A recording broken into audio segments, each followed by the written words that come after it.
நமது மாமா மெய்வெளி காரியதரிசி செந்தாமரை நந்தர்களை இந்த புதுகை நிகழ்ச்சி சார்பில் வரவேற்பதில் பெருமிதம் அடைகிறோம். நமஸ்காரம் மாமா. மாயக்கூத்தின் வகை அறியாமல் யார் காயப்பட்டு களை தந்த நாளையில் தூய ஞான சூடர் விளக்கினுளே தூய ஞான சூடர் விளக்கினுளே பாய வைத்த பதத்தை மறப்பேனோ. எல்லாருக்கும் நமஸ்காரம். இன்று புதுக்கோட்டை காணொலி நிகழ்நிலை சபையினருக்கும் அதன் அமைப்பாளர் சாலை சிவராஜனுக்கும் என் உரையை பதிவு செய்ய வந்திருக்கும் சாலை ஆனந்தமலியாருக்கும் அன்பு கணிந்த நமஸ்காரங்கள். தெய்வ பிரவாநாட் பிறப்பு திருவிழா திருமுகத்தில் பசும்பதக்கலச திருக்கண் கபால திறப்பு சர்வாவரோச்ச சாங்கிஷ அனுசந்தான பூர்த்தி கைவந்த பிறவானால் பிறப்பு திருநாள் என்று தேவ வசனம் வருவதை பார்க்கிறோம். பசும்பத கலச திருக்கண் கபால திறப்பு சர்வாவரோச்ச சாங்கிஷ அனுசந்தான கைவந்த பிறவானால் பிறப்பு திருநாள் என்று தேவவசனம் வருவதை நாம் பார்க்கிறோம்.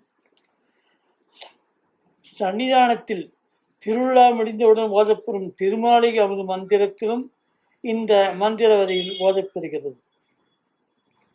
தெய்வமார்கள் பிறவானால் பிறப்பு திருவிழாவில் அவர்கள் பெற்ற அதிசோபன வசந்த ஞானோபதேசத்தின் அற்புதத்தை நமக்கு விளக்கவே இந்த மந்திர வசனங்களை எடுத்து அன்று நம்மை கூற வைத்து பிறவாநாட் பிறப்பு திருவிழாவை கொண்டாடுமாறு எடுத்து வைத்துள்ளார்கள். அதனை இங்கு நினைவுபடுத்திக் கொண்டு அந்த மந்திர வார்த்தைகளில் அது என்னதான் நமக்கு புரிய வைக்கின்றது என்பதை நாம் பார்க்க வரும்போது,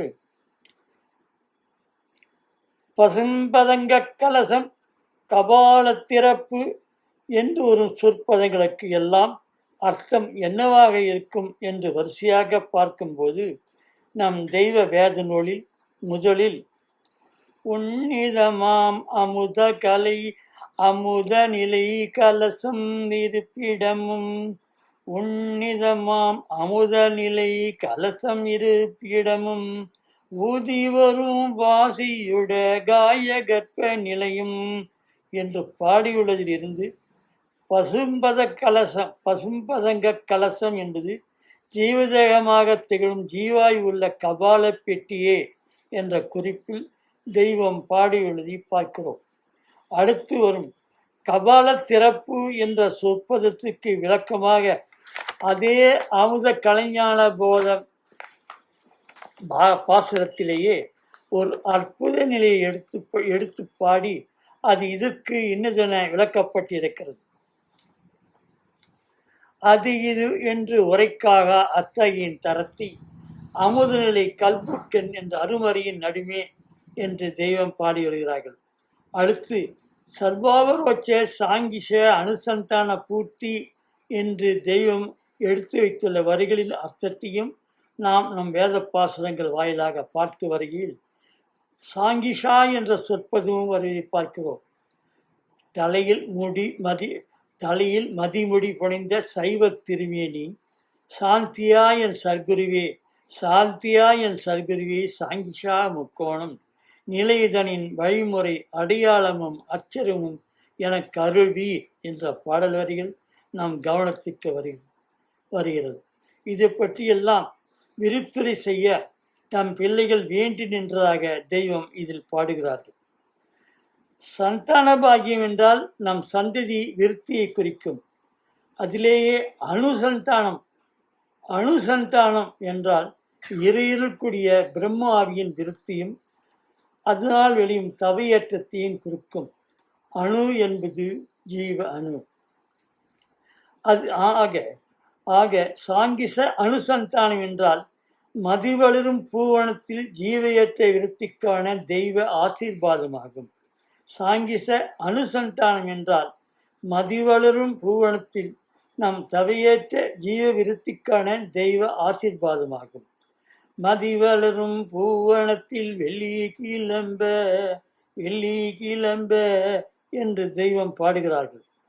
அனுசந்தான பூர்த்தி என்ற ஜீவையற்ற பூர்த்தி தரும் நன்னாள் இது என்று நாம் அறிகிறோம். தெய்வ வேதம்தான் இதன் பூரண அர்த்தத்தை நமக்கு தருகிறது. வேறு யாரால் நமக்கு தர முடியும்? சாங்கிசம் என்பது சந்திரோதயம் என்பதாகும். அதாவது வளவிரி சந்தனாக மதிமேவி உலாவரும் ஜீவஜாயமாகிய சரண கமலாலயத்தை வெளியே வளர்ந்து பெற்று உருகு மாதவத்தை நிலை பெற வேண்டும் என்றே இந்த திருவிழாவை தெய்வம் எடுத்து வைத்துள்ளார்கள். ஞான முறையீட்டில் மதிமேவி உலாவி வரும் மகமூதிலம் கண்ணியுடன் நதியாம்பணம் சூழ்தரும் தென்றிலம் கை கலந்த வரம் என்றும், மதிவாசல் இருந்து பதிவாசல் வந்தவரை அருகில் இருத்தி என்றும், மதிவாரி அணைத்தது என் உடம்பு பொடிக்குதே என்றும், எந்த நேரத்திலும் சந்திர கலாநிதி என் உள்ளத்திலே இருக்க என்றெல்லாம் பாடியிருக்கிறார்கள்.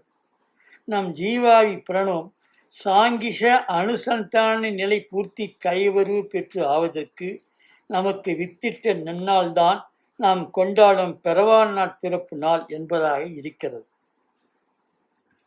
இந்த திருவிழா நாளிலிருந்து நாம் சாங்கிஷ மனோவலிமை கொண்டு தவநிலையில் ஏற வேண்டும் என்று தெய்வம் பாடுகிறார்கள். இதனைத்தான் மேலும் மெய்வழி நூலில் குருதேவி சமூகமதில் வேண்டும் போது தளம்பாத அமுதனா ஓட்டம் பார்த்து கலைவாணி கணிந்தீவால் சாங்கிய தீட்சை என்று பாடியிருக்கிறார்கள்.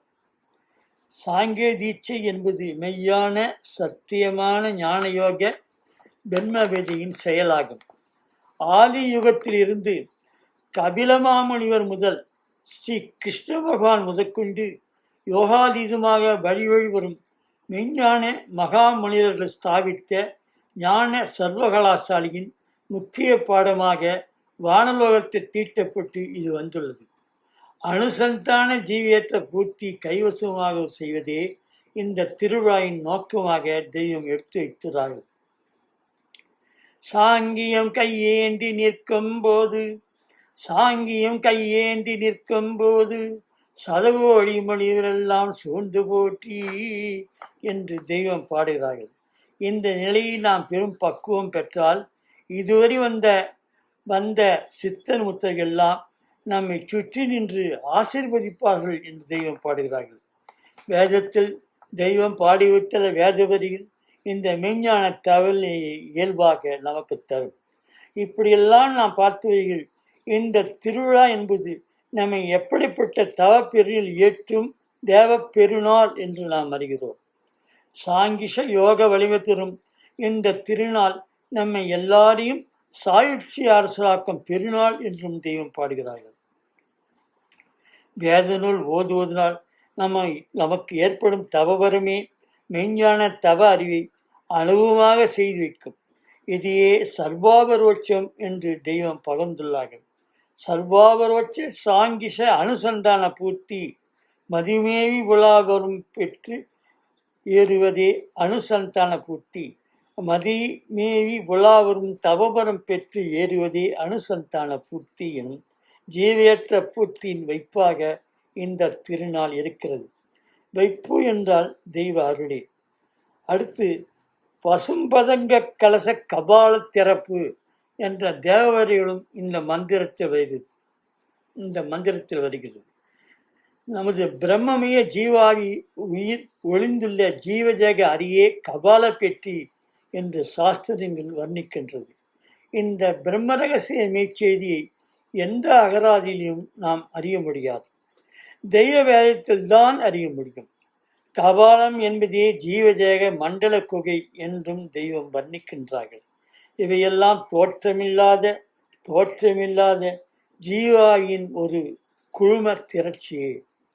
ஈசன் தன் இருக்கும் ரவியோடி வீசும் இருதய மலர் வீரிந்தெழும்பும் என்பது நமது தெய்வ வேத வரிகள். இந்த எல்லை தன்னை அறியும் திருத்தலமாகும். தன்னை அறிதல் என்றால் தன் ஆன்மாவை அறிதல். இந்த எல்லையை தான் நம் ஆன்மா மறைந்து உள்ளது.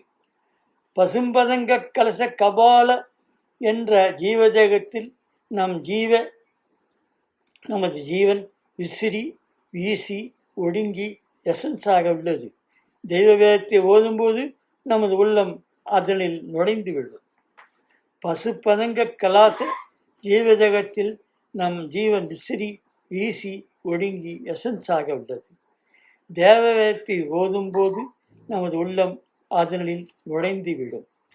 காமக்கோடி பீடமும் கபால துவாரம் என்று ஓங்கார தோணியான கபாலத்தை சிறுவரியார் என்றும் தெய்வம் குறிப்பிட்டுள்ளார்கள். மந்த வேதமாக வரும் குருவரங்கள் போதமட்டுமே இதனை நமக்கு நேராக செய்யும். தெய்வ தவச் செயலால் அந்த கபால பெட்டிக்கு உள்முகம் நொழியும் நுழைவாயில் உள்ளது. அது எல்லாம் அகமிய நினைவு கூடமே. நம் தெய்வ வேதத்தை ஓதி வரும்போது அந்த மெய்ச்சலினால் ஜீவதேகமான பசும்பத கலசத்தில் நம் மனம் நுழைந்தால்தான் நமக்கு ஒரு அகவிழிப்பு தருவதாக இருக்கும். பசும்பத கலச கபாலத்திருப்பு என்ற வேத வசனத்தால் நாம் பெரும் அறிவுதான் தன்னிலை அறிவு பெற்ற நிலையாக தெய்வம் எடுத்து வைத்துள்ளார்கள். வெறும் வாய்ச்சொல் திருவிழா அல்ல, இது செயலுடைய சமரச திருவிழா ஆகும். இதில் வரும் ஒவ்வொரு சொற்பதமும் ஒன்றுக்கொன்று தொடர்பு உடையது. இதனை கூட்டி சேர்த்து நம் சிந்தியில் பதிய வைக்கும் போது ஜீவதேகத்தில் உள்முகமாக நம் நினைவு இழுத்து சென்று தவ வழிபாதைக்கு அழைத்து செல்லும். தெய்வம் தந்த வேத வசன மந்திர சாவி கொண்டே ஜீவதேக கபாலிய பெட்டியை திறக்க முடியும் என்ற விவரமும் நம் ஞான பாசனைகளை ஓதி படிக்கும் போதே நமக்கு இது தெரியும் என்றும் அறிகிறோம். இந்த ஞான நிலையில் ஒரு பெருநிலை தந்து நம் அகத்தில் படியும் அறிவை தெய்வ வேதம் நமக்கு வரமாக தருகிறது. சென்றைய மகோட அண்ட உச்சி கபால வழி சென்றவரிடத்தே சேரும் பூரணம் என்று முச்சோடா தவநிலை எந்த எழில் நிகழும் என்றும் தெய்வம் பாடுகிறார்கள். கடையர் சுழிமணி கபாலமும் காட்டி என்று விநாயகரில் அவ்வை எடுத்து காட்டி கபாலம் என்பது சுழிமணி நாடி என்றும் பாடியிருக்கிறார்கள். கபாலம் என்ற பெட்டகம்தான் சுழிமணி நாடி என்ற ஜீவநாடியாக இருக்கிறது. இந்த பசுமதங்க கலச திருக்கண் விழிப்பு பெறுவதற்கான மந்திரச்சாவி நம் மெய்த்தவ குருவர பெருமானின் கைவசம் உள்ளது. மெய்வழி வேதம்தான் இதனை தரும் அதிசய அருட்பிரசாதம் ஆகும். கபாலம் என்பது இந்த உலகில் நினைக்கும் தூளத்தில் உள்ள மண்டை கபாலம் அல்ல, அது ஜீவாவி பதுங்கியுள்ள ஜீவதேக பெட்டி. இதன் உண்மையர்த்தம் உலக மக்களுக்கு தெரியாததால் இந்த உலகமானது கபால திறப்பு என்று சொல்லிக்கொண்டு மனிதன் உயிர் பிரியும் தருவாயில் அவன் மண்டையை பூசாரிகள் உடைக்கச் சொல்கிறார்கள். மடாலயங்களிலும் ஆசிரமங்களிலும் அந்த ஆச்சாரியர்கள் மரணமடைந்தால் அவர்கள் மண்டையை உடைத்து கபால மோட்சம் என்று கூறும் அவல நிலை பற்றி ஜனங்களுக்கு விவரிக்கின்றார்கள். இப்படி நிகழும் இந்த அறியாமை பற்றி எடுத்து கூறி தெய்வம் அவர்கள் மிகவும் வருத்தம் வருவார்கள். இது பற்றி தான் ஞான முறையேற்று தெய்வம் அவர்கள் ஓங்கார துணியான கபாலத்தே சிறுவழி அறிய ஓங்கார துணியான கபாலத்தே சிறுவழியார் ஆங்காரம் கொண்டே மணியாட்டி அழுத்தோடி சலித்து சாங்காலம் தலையோட்டை உடைக்கும்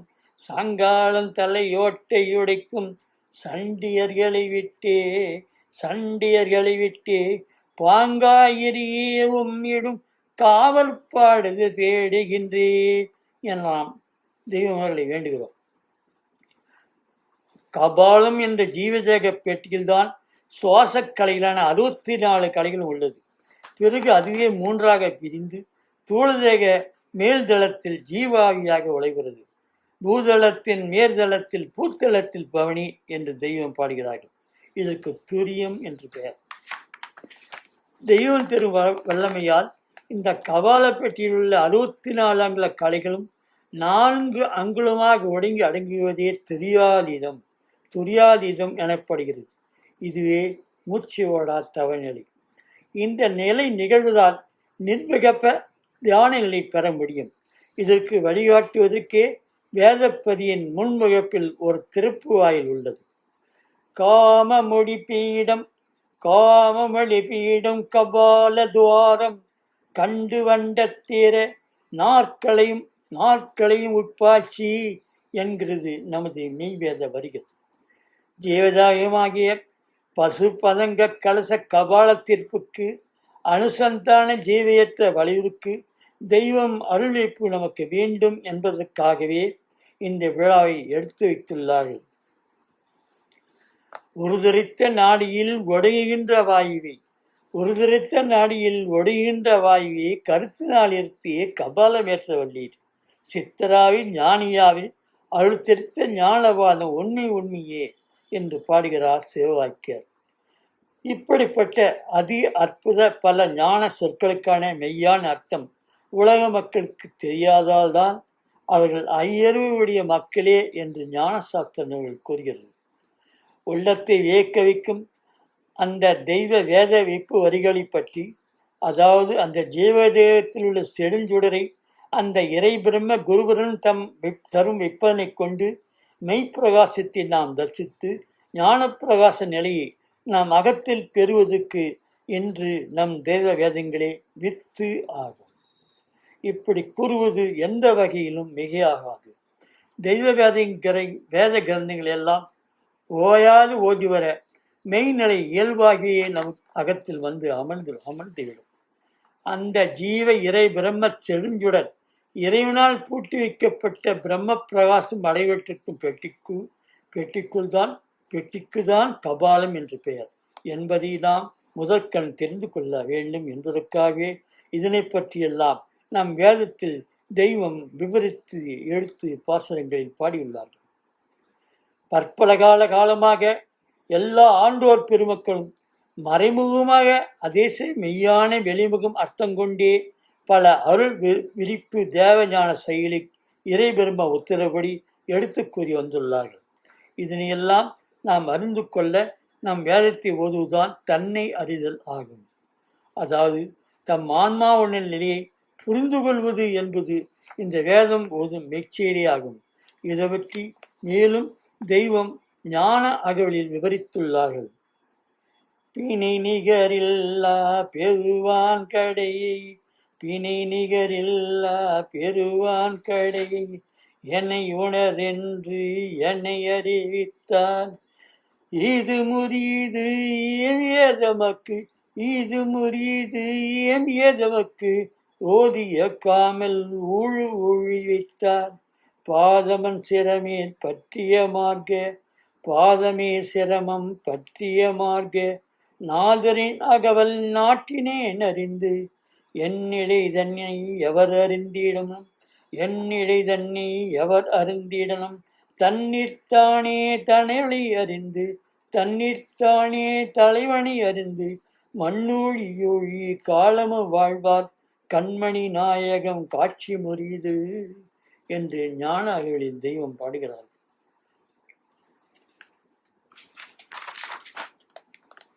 இதில் வரும் தன்னிற்தானே தலைவலி அறிந்து என்ற வாசகத்திலிருந்து மெய்த்தவ குரு சர்வேஸ்வரி நாம் மெஞ்ஞான தலைவனி நாம் அறிந்து அடிபணிந்துவே தன்னிலை என்ற அறிதலாக உள்ளது. அது மட்டுமல்லாமல் குருபரணி அறிந்து அவரிடம் ஞானம் பெறுவதே மெய்யான வணக்கமாகும். குருபணி அறிந்து அவர்களை விந்து அடிபணிய இயலாதவர்கள் எல்லாம் செய்யும் வந்தன வணக்கம் எல்லாம் வெறும் சந்தியா வந்தனமாகும். அந்த வந்தன வனங்கள் எல்லாம் பிரம்மத்தை அறிய முடியாத சந்தியா வந்தனமாகும். குருபரணி தங்கள் தெய்வத்தை சந்தித்த நாளே, இறை சுருவத்தை சந்தித்த நாளே பிறவான் பிறப்பு என்று அறிய வேண்டும். 1928 பெரியம்மாவிற்கு உபதேசம் வைப்பதற்கு முன்பாக பத்தியத்திடம் என்ற ஒரு பாடல் எழுதி தந்து அதனை மனப்பாடம் செய்ய சொல்லி ஒரு 6 மாத காலத்துக்கு பத்தியமும் அவர்களுக்கு எடுத்து வைத்தார்கள் என்பது தெய்வ சரித்திரத்தில் ஒரு நிகழ்வாக இருக்கிறது. தன்னீலை கண்டு மெய் உணரும் மெய்ஞானனா, தண்ணீரை கண்டு உணரும் மெய்ஞானனா, பன்னூறு கொண்டோராண்டது பத்தியம் தின்னம் கொள்ளதிடமூறி தந்தனா, தின்னம் கொள்ளதிடமூறி தந்தனா, மண்ணிலே மயங்காதிரு மனமே, மயங்காதிரு மனமே, மயிர்பாலம் கடத்தும் குருநாதர் அறிக்க மயங்காதிரு மனமே. இந்த பாடலிலிருந்து தெய்வம் தந்த உபதேசத்தினால்தான் பிறவான் பிறப்பு என்பதை நாம் அறியலாம். அதனால்தான் தன்னிலை கண்டு உணரும் மெய்ஞான நாள் என்று பத்திய தேடத்தில் எடுத்து பாடுகிறார்கள். இன்றைய காலகட்டத்தில் நமது தெய்வ குருவனை நாம் தேடி வந்துள்ள இந்த மெய்வழி எல்லையும் அவர்கள் எடுத்துள்ள வேதாந்த கிரந்தங்களும் தான் தண்ணீரும் திருத்தலமாகவும் தண்ணீரும் திருச்சியிலாகவும் அதனை கைவரம் பெருநாளாகவும் இன்று இருக்கிறது. இதனை மனதில் இருத்தி நாம் இந்த விழாவை கொண்டாட வேண்டும். அதனால்தான்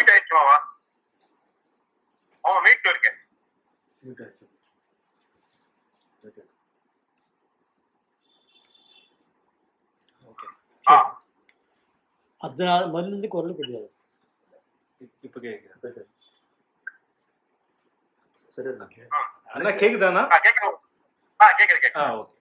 அதனால்தான் இந்த எல்லையை தேடி வந்து தெய்வத்தை உணர்ந்து அறிந்ததால்தான் அவர்கள் வேதத்தை நாம் நாள்தோறும் ஓதி வருகிறோம்.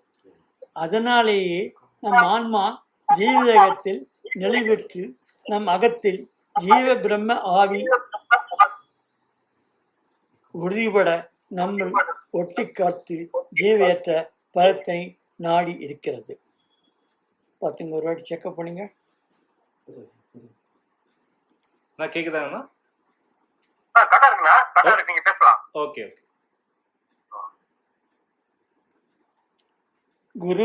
குருபரனை அடைந்து ஞானம் பெறுவதே தன்னை அறியும் சத்திய ஞான செயலாகும். நாம் சாயுச்சிய வேந்தராகிய தெய்வ குருபரன் ஞானபோதம் என்று தன் சுய அறிவு கொண்டு எப்படி உருண்டிருந்து ஒவ்வொரு கர்ணம் அடித்தாலும் நம்மால் அறிய முடியாது. நீயே இந்த உலகப்பராக்கினால் மூழ்கியிருக்கும் அறிவில் உன்னை நீ அறியவே முடியாது. அதனால்தான் தன் அறிவில் சாயாதே என்ற தெய்வம் பலமுறை தம் மக்களுக்கு எடுத்து கூறி அறிவுறுத்தி இருக்கிறார்கள். தன்னை அறிதல் என்பது தன் ஆன்மாயை உணர்தலே ஆகும். இது குருபரன் வைப்பால் மட்டுமே நமக்கு கிடைக்கும் என்று தெய்வம் எடுத்துக் கூறுகிறார்கள். அதாவது இறை அம்சம் பொருந்திய இறை தூதுவிலே வந்துதான் தன்னை அறியும் தவமுறையில் உன்னை ஆக்க முடியும். நாமே நம் சுய அறிவு கொண்டு எந்த சாஸ்திரை பொருட்டு பார்த்து அறியவே முடியாது.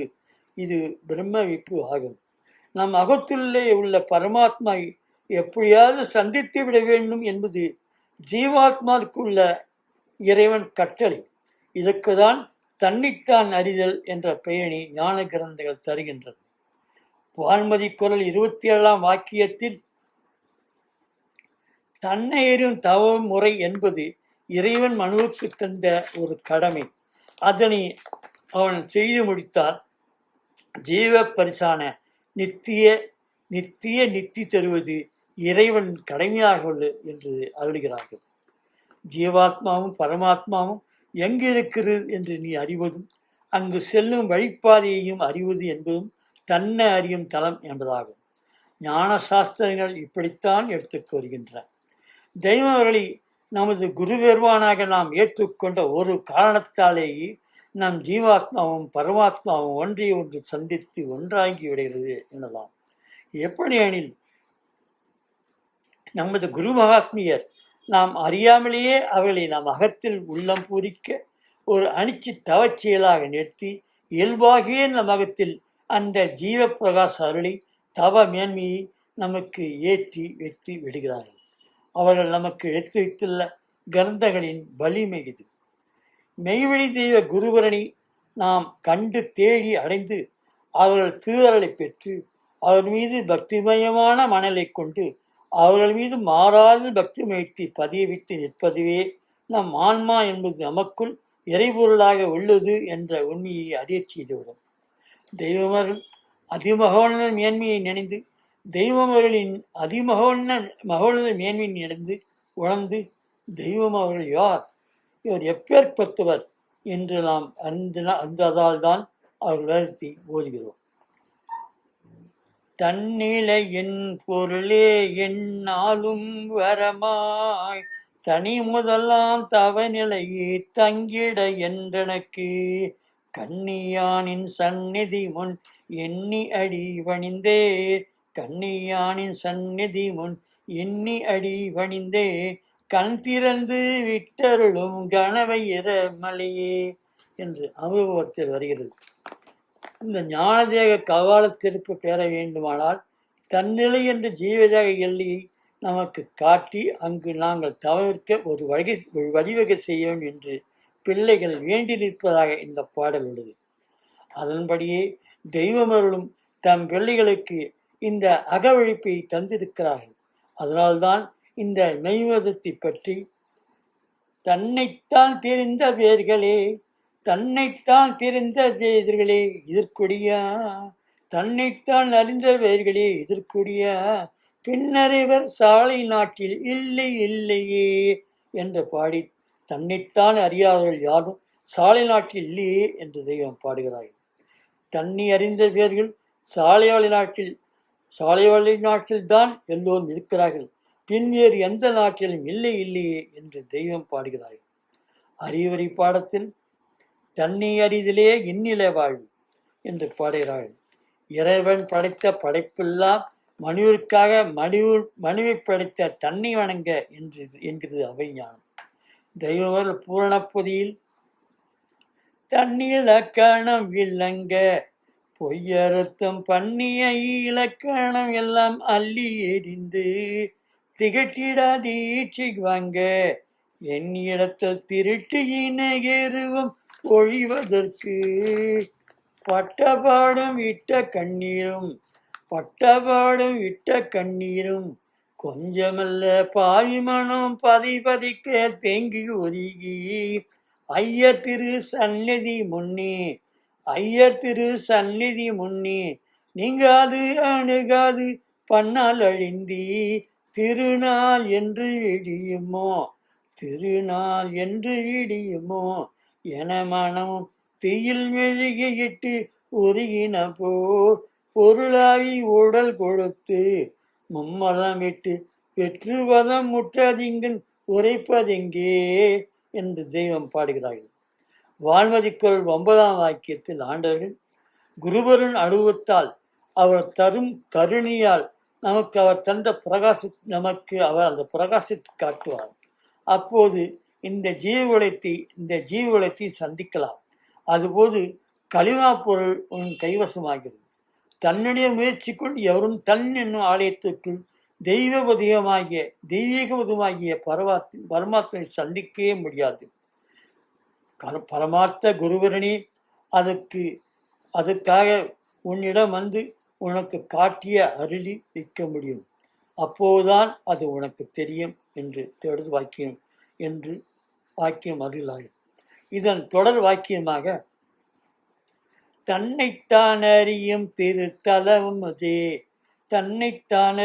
திருத்தலம் அதுவும் எங்கே தன்னுக்குள் அஷ்டதிசை தலைவர் எங்கே அன்னையவள் சிலம்பெந்திசை நாதம் அதுவும் எங்கே என்று வேதத்தில் தெய்வம் பாடியிருக்கிறார்கள். இதனை பற்றியெல்லாம் நாம் தெரிந்து கொள்ள வேண்டுமானால் அன்னையவள் சிலம்பதிசி நாதம் என்பது நம் குருவரனையும் அவர் தந்த வேதத்தையும் தான் குறிக்கும் என்பதை அறிய வேண்டும். இதற்கு கூட தன்னை அறிந்தவர்கள் எண்ணி இறங்க வேண்டும். தன்னை அறிந்தவர்கள் நம் மீது எண்ணி இறங்க வேணும். தன்னை அறிய தம்பி உன்னால் முடியாதப்பா என்று தெய்வம் பாடுகிறார்கள். ராஜாங்க யோகம் ஞானறிந்திடவே தத்துவ நிலையை தன்னில் அறிவித்து சுத்த சைதன்ய சுகநிலை காட்டி ராப்பகல் இல்லா இடமதில் இருத்தி என்று தெய்வம் பாடுகிறார்கள். குருபுரான் வேத போதனை வசத்தால் தன்னறியும் தத்துவ பிரகாச அறிவு பெற்ற தெய்வ பிள்ளைகள் குருவரை நோக்கி என்னிலிருக்கும் அந்த தத்துவ பொருளாகிய தன்னிலை என்பதான என் உயிர், தன்னிலை என்பதான அந்த என் உயிர் எனதல்ல, தங்களுடையதே தான் என்று போற்றி வணங்குவார். இப்படி தன்னையரும் செயல் என்று தன்னையரும் செயல் என்ன என்பதை சாஸ்திரங்கள் குருவரந்தன் ஞானோதச வெப்பனை கொண்டுதான் அறிய முடியும் என்று தெளிவாக கூறுகிறது. மெய்வேத தெய்வ வரிகளில் வைப்பு இதனை நமக்கு தெரியும். ஞானிகளும் முப்பெரும் தேவர்களும் நம் தூள பிம்பத்தை நிலைக்கண்ணாலே பார்ப்பது போல நம் ஜீவதேகத்தை நம் அகக்கண்ணாலே பார்த்து அறிவதே தன்னறியும் செயல் என்று மெய்நிலை கிரந்தங்கள் கூறுகிறது. வான்மதி குரல் 99ஆம் வாக்கியத்தில் உன்னில் பிரம்மம் இருக்கும் தம் ஜீவகோகியாகிய ஆழத்திற்குள் உன்னை கூட்டிக் கொண்டு போய் அங்கே உன்னை குடியேற்றி வைக்கின்ற வல்லபமுடைய உன் தெய்வ ஆசானின் நோக்கிற்கு இணங்கி நடப்பதுவே தன்னை அறியும் தவம் செய்தாகும் என்று தெய்வம் கூறுகிறார்கள். அதே அறம் செய்தல் என்றும் வேதங்கள் குறிப்புகின்றன என்றும் தெய்வம் குறிப்பிடுகிறார்கள். தன்னை அறிதல் என்பதை தன்னை அறிந்த உன் குருவரன் தந்துள்ள வேதம்தான் அந்த நிலையை உனக்கு அறிவிக்க முடியும். இந்த குறிப்பையும் ஆங்காங்கு தெய்வம் தந்து பாடுகிறார்கள்.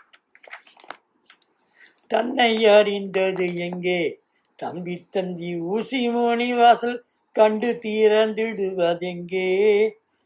ஊசிமணி வாசல் எங்கே உள்ளது? அது ஜீவாயோடும் பாதலில் தான் உள்ளது என்று தெய்வம் அடுத்த பாடலில் பேசறிய பாதம் அதுதான் ஊசிமணி வாசி வசமாகுது தேச நிறமே என்று இதற்கு உதாரணமாக கூறுகிறார்கள். குருபரன் உன் அகத்தில் ஒளிந்துள்ள ரகசியத்தை உணர்ந்து குருபரனை தொட வேண்டும் என்று தெய்வ வேதவரியில் காட்டுகிறது.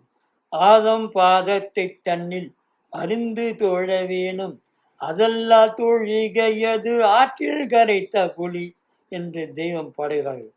தேசுலவு மூலம் என்னும் திருப்பாதம் காட்டி தீன் தீன் என்று நிற்கும் திருக்குன்றளித்தால் காப்பே என்றும் தெய்வம் பாடியிருப்பதிலிருந்து பாதினில் என்பதை கொன்றளித்தால் என்ற அமானிதவரம் பெற்ற ஒரு ஜீவோட்டமே என்றும் அதில் அறியலாம். திருப்பாதம் இளங்கும் புதிய மலையில் இருத்தி தவ நிறுத்திய சத்குருவாய் என்று பாடி அங்குதான் தவநிலை எட்டும் எல்லை உள்ளது என்றும் பாடுகிறார்கள். பொதிகை என்பது தூளதகத்துள்ள ஜீவாவி திரட்சியின் கூடு, அது அங்குதான் ஒட்டியிருக்கிறது. ஞான அகவலில் நிலைத்த தன்னிலையில் நீளத்த தண்ணீரில் நின்று காலூன்றி கொலைதனில் வைத்த குறிப்பெல்லாம் கடந்து நெஞ்சம் நழுவி நிறைந்த பூரணத்தில் குஞ்சித பாதம் குளம்பெரு வடிவம் என்று தெய்வம் பாடுகிறார்கள்.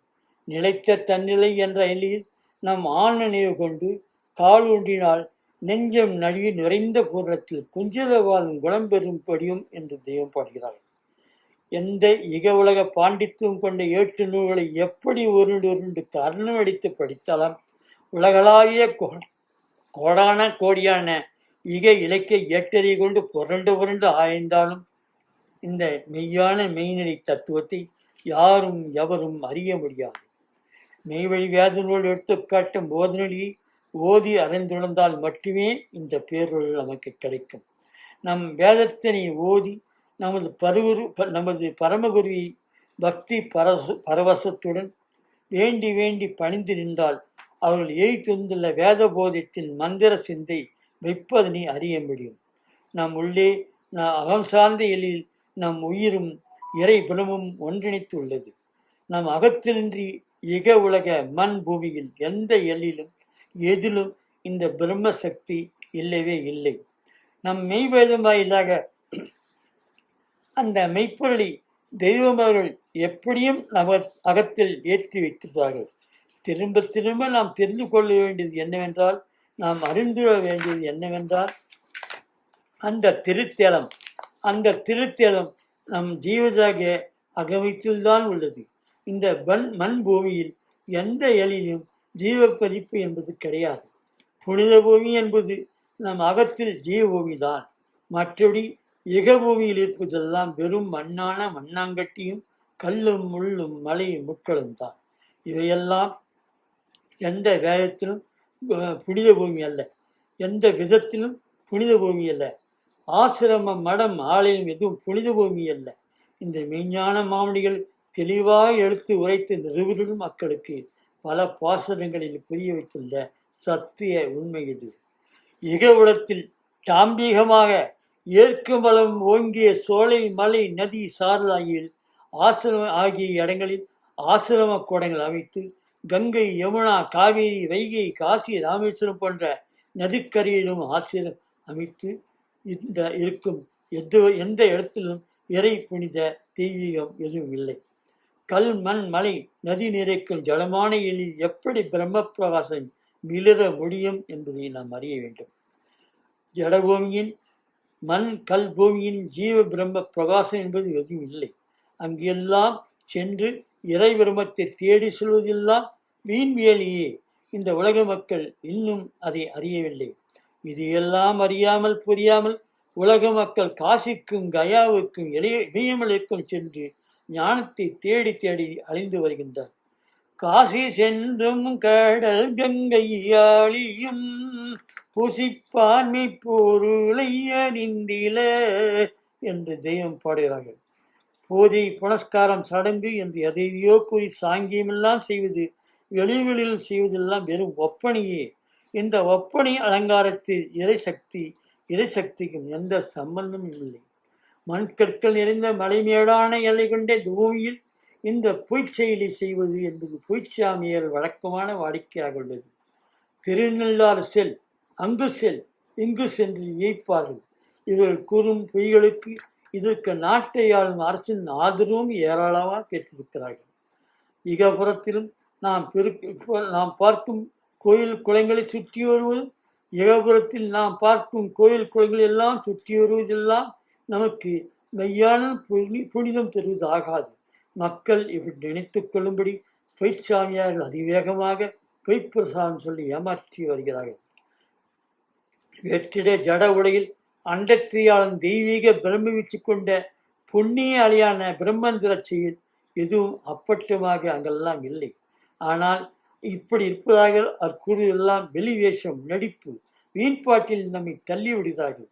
எங்கெல்லாமோ சுற்றி சுற்றி சென்றாலும் அங்கெல்லாம் இறையறல் அணுவலும் இல்லை. இது இருக்காது. சகல உயிர் ஜீவனிலும் தான் மனித அகத்தில்தான் ஜீவன் பிரகாசம் இருக்கும். இறை பிரம்ம ஆவி தெய்வ மாமுனிவர் சாஸ்திரத்தை மட்டுமே நிழல் போலவாவது இது பிரகாசிக்கும். உடலுக்குள் நீ நின்று உழவினதை காணாமல், உடலுக்குள் நீ நின்று உழவினதை காணாமல் கடல் மலை தோறும் திரிந்து காலெழுத்தேன் பூரணமே. என்னை அறியாமல் எனக்குள் நீ இருந்த, உன்னை அறியாமல் உடல் அடிந்தேன் பூரணமே என்று வேதனையுடன் பட்டத்தார் பாடுகிறார். தன்னை அறிதல் பற்றி ஆண்டவர் வாக்கியத்தில் எல்லா ஜாதி மதத்திலும் வேதத்திலும் தன்னை அறிதல் என்ற மெஞ்ஞான வார்த்தை இருக்கிறது. தன்னை என்றால் தன் தேகத்திற்கு வெளியே அல்லவே. கடவுள் என்று சொன்னால் அந்த செயலைத்தானே கடத்துக்குள்ளே என்று கூறுகிறோம். இதனில் இன்றே இது எதுவும் உங்களுக்கு புரியவில்லையா? கடவுள் என்றால் என்ன? யாரோட விளக்கம் கேட்கவில்லை. அதாவது மனிதனது கடமாகிய சரீரத்துக்கு உள்ளது அல்லவா இந்த வார்த்தை.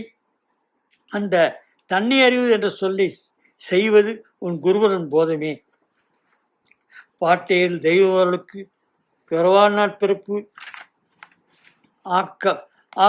ஆக்கி தந்த வேத ஞான போதக தேவ செயலை பற்றி மான்மியத்தில் அங்கே பிரம்மோதிய ரகசிய மூலப்பழம் ஆலமணி உண்டை பெட்டகத்தை தங்களின் பெரியதனை வாங்கி வழி வழி வந்த அதை அங்கு வீரம் கூறோரி முன்விளைவு இளம் முடுவலுவேற்றத்தை தம் சீடருக்கு தலை கேட்டுவான் வேண்டி துணிந்து விட்டதின் பொருட்டாய் அதற்காக வேண்டி சீடரத்தில் மகாமந்திர பிரேரணை என்னும் தேவரகசியம் பேச வேண்டிய அவசியமானதினாலே அந்த தேவரகசியமோ இத்தூளம் கடந்து ஜீவதேகத்தில் போக வேண்டி இருக்கின்றபடினாலே தங்களின் சீடராகிய எங்கள் நாயகர்களுக்கோ ஜீவதேகமே தெரியாது தூளதேகத்தில் இருக்கின்றவர்கள் ஆனதினாலே தூளதேகத்திலிருந்து ஜீவதேகம் நம் ரூவானுடைய பூமியாக வயநாடு செல்வதற்கு செல்லவட்டாது குறுக்கிட்டு செய்து கொண்டிருக்கும் வேடரை விரட்டி காட்டை களைந்து கடுவாரி வென்று தடங்கோடி நடக்கையில் என்று மான்மியம் 94 தெய்வங்கள் கூறிக்கொண்டுவதை பார்க்கிறோம்.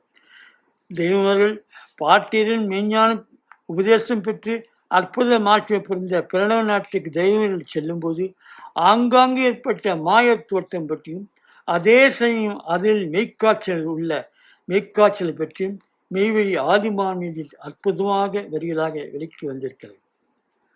அப்படி வழிகூடி அடித்து செல்லும் போது சூரியனுடைய கிரமம் இங்கே தேவையில்லை என கூறி நீ அப்பாலே போவாய் என்று ஒதுங்கியவுடன் எதிரிலே பேருள் சூழ்ந்த பெரு வனக்காடு வந்து தோன்றின.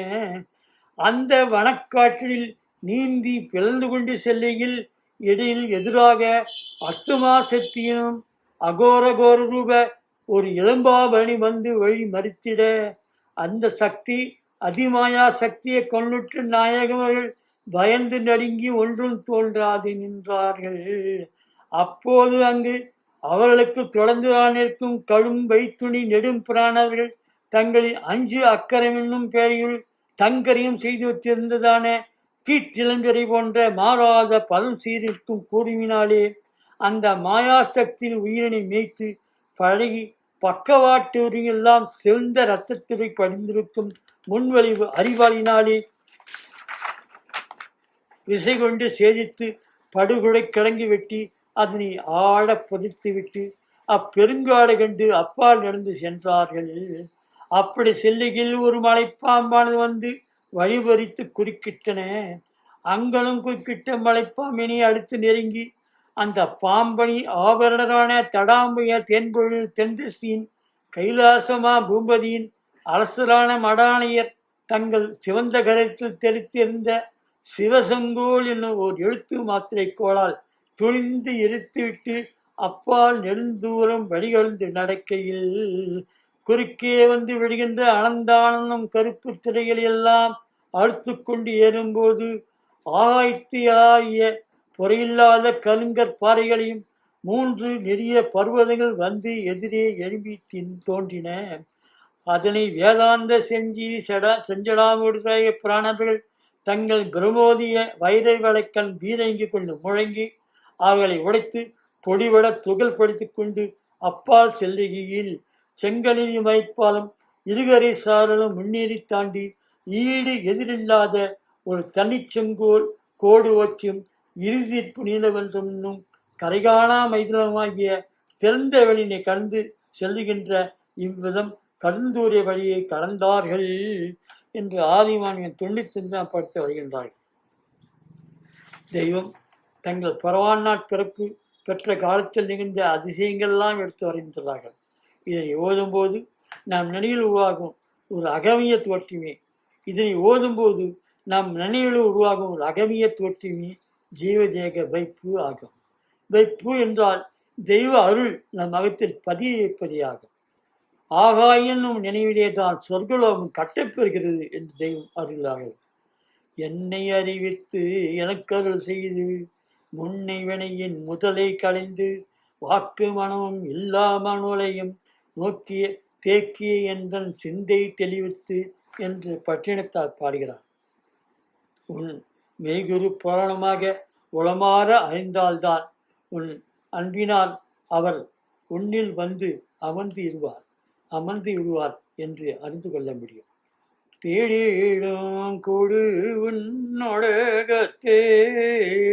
உன்னோடகத்தே நிடையாழி கடத்த வீணும் உலகம் கொடிடும் உண்படியே உண்படியே வாடாது என்னை நடத்த வீணும் வீடகம் சேர்ந்திட வேண்டுமையா வீடகம் சேர்ந்திட வேண்டுமையா வெற்றி வீரப்பதியின் பிரம்மமே. தெய்வ போதமே நம் தெய்வ குருவரிடம் நாம் ஐக்கியமாகி மறுதினம் இருப்பதாக இருக்கிறது. இந்த செயல் நமக்கு விளைய வேண்டும் என்பதால்தான் இது எல்லாம் நாம் புரிந்து கொள்ள வேண்டும் என்பதால்தான் உள்ளும் பூரம்பெல்லாம் உன்னதையா உள்ளும் பூரம்பெல்லாம் உன்னதையா ஓதலும் ஓதாதும் உன்னதையா உன்னை என் உயிரிங்கில்லை என் உயிரிங்கில்லை தன்னை அறிந்தது உன்னை ஐயா தன்னை அறிந்தது உன்னை ஐயா என்று தோத்திரத்தை நிற்கும். என்னமோ என்று உண்மை எண்ணி விட்டிருந்தேல் இன்னார் என்னமோ என்று உண்மை எண்ணி விட்டிருந்தேல் இன்னார் அண்ணலே அரசே அன்பே அருங்குல விளக்கே நாதா ஏனை ஆட்கொள்ள வேண்டும் இனிகணம் தாளேன் ஐயா ஏனை ஆட்கொள்ள வேண்டும் இனிகணம் தாளேன் ஐயா தன்னகம் துறந்த மூர்த்தி தங்குவதெங்கே தன்னில் முத்திப்பிரியத்துடன் நமஸ்காரம்.